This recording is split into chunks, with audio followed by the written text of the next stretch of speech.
Seeing the group's indecisiveness and feeling that staying still would probably bring harm, Slissa made a decision. Let's just keep heading down.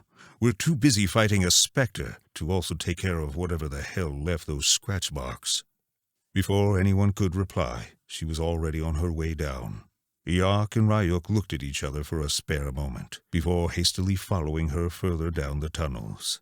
Swallowing their fear, and replacing it with orcish confidence and prayers to the ancestors, the Resilience Party continued their way down the caves. They weren't sure what they were facing, making their quest that much more unnerving. The tunnels quivered from time to time, threatening the orcs with collapse and certain death. But all they could do was go further down into the spider's den. Once the descent was over, they walked into a large, cavernous room illuminated by a bright beam at its center, weapons drawn. It seemed to be pooling energy from above, channeling it down and feeding it right into the specter's mouth. As the monstrosity absorbed the vital force of the land, the orcs looked at each other in slight disbelief. Equally horrified and intrigued by the grim process, Iark shouted at the creature, "The orcs are here, you dusty fart! We'll fucking murder you!" The specter continued its absorption process for a few seconds before turning around and etching a spine-chilling, ghastly grin, as if it was amused by Iark's insult. Its corporeality seemed to dissipate as it let out a horrifying laugh. Legs slightly shaking, Ryuk blurted out a question. "Where is it?" The orcs invaded the room slowly, nervously inspecting their surroundings for clues of where their assailant could have gone. His dagger and short sword at the ready, Iark ventured farther than his comrades, setting himself up for an ambush. As he observed the gigantic draining ray up close, almost hypnotized by its vibrant colors, another burst of laughter erupted as the specter materialized behind the old man. The scream of pain was so profound and heart-wrenching that it was impossible to ignore. Iark's back received a cut so deep that it was a miracle his body was still holding together, instead of falling apart into slices of muscle and blood. Slissa was the only one fast enough to react, throwing a small knife in the direction of the specter before it could vanish again. Upon impact, the hit sounded like the echo of shattering glass. Ah!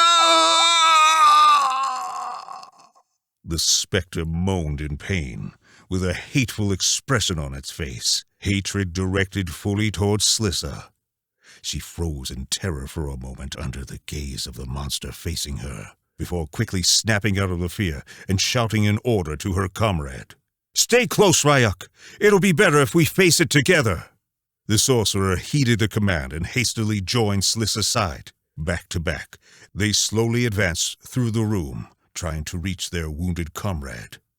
"I'll be fine. Focus on the monster," whispered Iark, agonizing.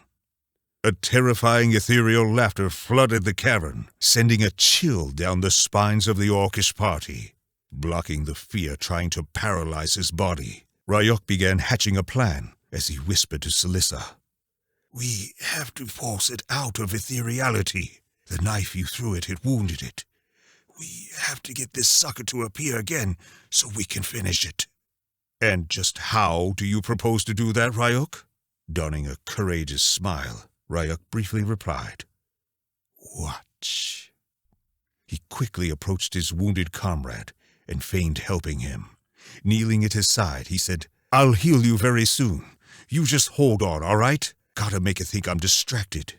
As he uttered those words, he prepared a fire spell in his hand, covering his trickery by hunching his body. From the ethereal realm, the specter watched closely, cackling at Ryuk's perceived distraction.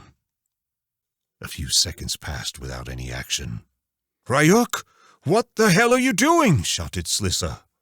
Just when she finished her question, the crackling, ethereal sound of the specter's materialization flooded the room. Upon hearing the dreary noise, Ryuk immediately turned around and fired a blast of scorching magic, not even taking a second to aim his power. The blast went right through the Spectre's chest, who had materialized beyond Ryuk to take advantage of his distraction, helping Yak. Its very essence seemed to melt as the sorcerer maintained the spell's strength for as long as he possibly could. After a few seconds of powerful energy, though, Ryuk's magic was completely drained and the column of fire dissipated. With a hole in its chest and its essence barely holding on, the Spectre let out a broken laugh, as if getting just one more victim was worth a lethal injury. It raised its spectral arm high and manifested its dark claws, trembling from the sweltering damage, but still ready to take out the young orc. Ryuk closed his eyes, knowing he had done his part in the fight. Just as the Spectre was about to descend upon Ryuk, Yak felt a surge of incredible power flowing through his body, like, for a fleeting moment, he could do anything. Slissa, too far away to act, could only watch as the old warrior's eyes turned an ethereal blue. Yak rose in one swift motion, as if gravity was of no importance to him, and dashed forward uncannily, leaving a trail of ethereal light behind him.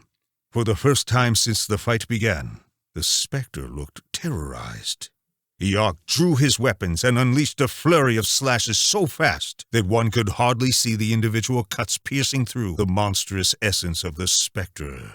After completely slicing the enemy in this surge of might and agility, Yak's ethereal light flickered for a moment as the old man appeared to regain control.